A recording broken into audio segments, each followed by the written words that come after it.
अस्सलाम वालेकुम everyone. I hope आप सब खैर खैरियत से होंगे।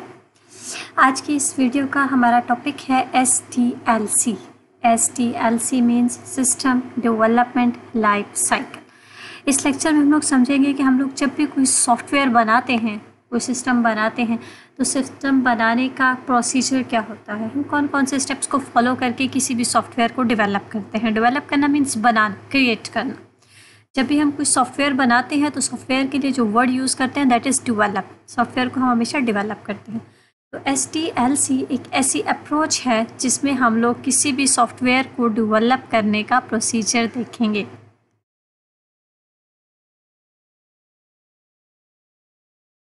System development life cycle is a systematic step-by-step approach to develop a software. किसी भी सॉफ्टवेयर को डेवलप करने के लिए एक step by step systematic approach है। सिस्टमेटिक अप्रोच है मींस कि किसी सिस्टम को बनाने के लिए एक proper well defined step by step approach है। अगर हम इस अप्रोच को फॉलो करेंगे तो हमारा सॉफ्टवेयर डेफिनेटली बहुत अच्छा डेवलप होगा, उसमें एरर्स के चांसेस मिनिमम हो जाएंगे। हमारे पास सिस्टम डेवलपमेंट लाइफ साइकिल में मल्टीपल फेजेस होते हैं। सबसे पहला फेज होता है प्रिलिमिनरी इन्वेस्टिगेशन। टोटल 7 फेजेस होते हैं सिस्टम डेवलपमेंट लाइफ साइकिल में। Second phase is system analysis, third system design, 4 coding, number 5 testing, number 6 implementation and number 7 maintenance. ये 7 फेजेस होते हैं हमारे सिस्टम डेवलपमेंट लाइफ साइकिल में, और इन 7 फेजेस को फॉलो करते हुए हम लोग कोई भी सॉफ्टवेयर डेवलप करते हैं। सबसे पहला फेज होता है प्रिलिमिनरी इन्वेस्टिगेशन। प्रिलिमिनरी इन्वेस्टिगेशन में प्राइमरी इन्वेस्टिगेशन, बेसिक इन्वेस्टिगेशन। सबसे पहले हम इन्वेस्टिगेट करते हैं कि हमने बनाना क्या है, हमारी डिमांड क्या है, या हमारे पास अगर किसी का ऑर्डर है तो वो ऑर्डर क्या है, हम क्या बनाने जा रहे हैं। इट मीन्स कि हम लोग प्रिलिमिनरी इन्वेस्टिगेशन में न्यू बनाने वाले सिस्टम को डिटेल से स्टडी करेंगे।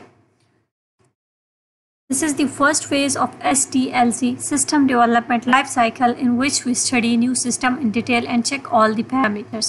New system को हम डिटेल में चेक करेंगे, स्टडी करेंगे और सारे के सारे पैरामीटर्स चेक करेंगे। पैरामीटर मीन टू से क्या हम न्यू सिस्टम बना भी सकते हैं या नहीं। न्यू सिस्टम को बनाने के लिए क्या हमारे पास टूल्स अवेलेबल भी हैं या नहीं। अगर अवेलेबल नहीं है तो क्या हम उन टूल्स को अफोर्ड कर सकते हैं या नहीं। हमारे पास प्रॉपर टीम है या नहीं।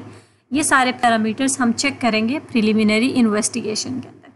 प्रिलिमिनरी इन्वेस्टिगेशन के अंदर जो हम लोग पैरामीटर्स चेक करते हैं, नंबर 1 होता है system identification. System identification means कि हमने बनाना क्या है, हम लोग क्या बनाने जा रहे हैं, हमारे सॉफ्टवेयर का नेम क्या है, हम उसको आइडेंटिफाई करते हैं, उसके सारे टूल्स आइडेंटिफाई करते हैं, उसको बनाने के लिए कौन कौन सी चीज़ें रिक्वायर्ड हैं। उसके बाद हम उसकी स्कोप चेक करते हैं कि जो सिस्टम बनाने जा रहे हैं क्या मार्केट में इसका स्कोप है या नहीं। ऐसा ना हो कि हम इतने सारे पैसे लगा के एक न्यू सॉफ्टवेयर बनाए भी सही और उसका स्कोप भी ना हो और हमारे सारे के सारे पैसे वेस्ट हो जाए। इसलिए मार्केट में सिस्टम का स्कोप चेक करना इज़ वेरी वेरी इंपॉर्टेंट। उसके बाद हम देखते हैं कि अल्टरनेटिव सॉल्यूशन क्या है। जो सॉफ्टवेयर हमने बनाना है वो बनेगा कैसे, उसका सॉल्यूशन क्या होगा। हम उसके मल्टीपल पॉसिबल सॉल्यूशंस देखते हैं और एट द एंड कोई एक अल्टरनेटिव सॉल्यूशन फाइंड आउट करते हैं जो सिस्टमेटिक होता है, जिसको फॉलो करने से हमारे सॉफ्टवेयर में एरर्स के चांसेस मिनिमाइज हो जाते हैं। Last is preliminary plan. Last में हम लोग एक डॉक्यूमेंट तैयार करते हैं जिसके ऊपर हम लोग सारी चीज़ें रिटन फॉर्म में लिख लेते हैं। हमारी identification, scope, alternative solution etcetera etcetera सारे टूल्स मेंशन कर देते हैं। उस डॉक्यूमेंट को हम कहते हैं प्रिलिमिनरी प्लान। हर फेज़ के बाद हम लोग एक डॉक्यूमेंटेशन रेडी करते हैं। डॉक्यूमेंटेशन का फ़ायदा ये होता है कि नेक्स्ट फेज़ में हमारे काम आती है और इससे हमें बहुत ज़्यादा आसानी हो जाती है। प्रिलिमिनरी प्लान जब हम लोग बना लेते हैं तो उसके बाद स्टार्ट होता है हमारा second phase. Second phase is system analysis. System analysis is the second phase of system development life cycle. इसमें हम लोग स्टडी करते हैं करंट सिस्टम को, मीन्स ओल्ड सिस्टम को, जो पहले से बना हुआ है, जो पहले से चल रहा है।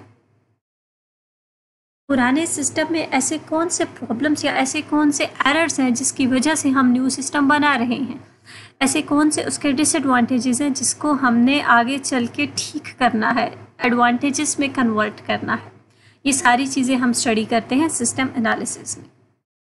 सबसे पहले हम देखते हैं नीड एनालिसिस कि न्यू सिस्टम बनाने की ज़रूरत क्या है। पुराने सिस्टम में ऐसी कौन सी प्रॉब्लम्स है जिसकी वजह से हमें न्यू सिस्टम बनाना पड़ रहा है।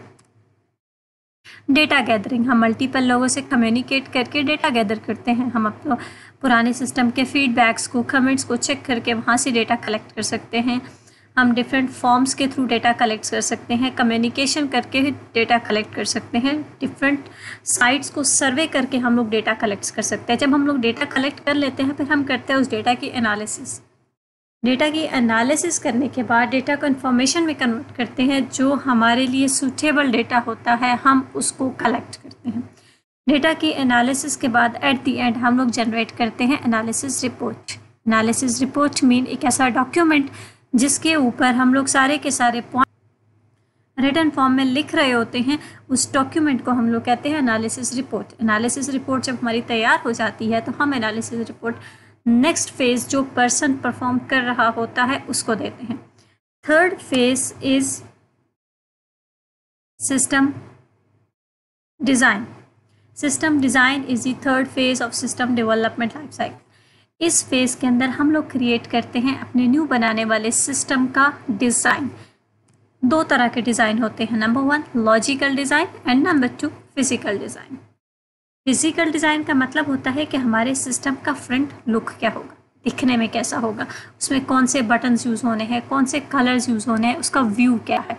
And the logical design means उसमें हम लोग कौन से फंक्शंस यूज़ करेंगे, उसकी बैकएंड की कोडिंग क्या होगी, उसके अंदर कौन कौन से वेरिएबल्स यूज़ होंगे, वेरिएबल्स, फंक्शंस, इन सबको आइडेंटिफाई करने को कहते हैं लॉजिकल डिज़ाइन।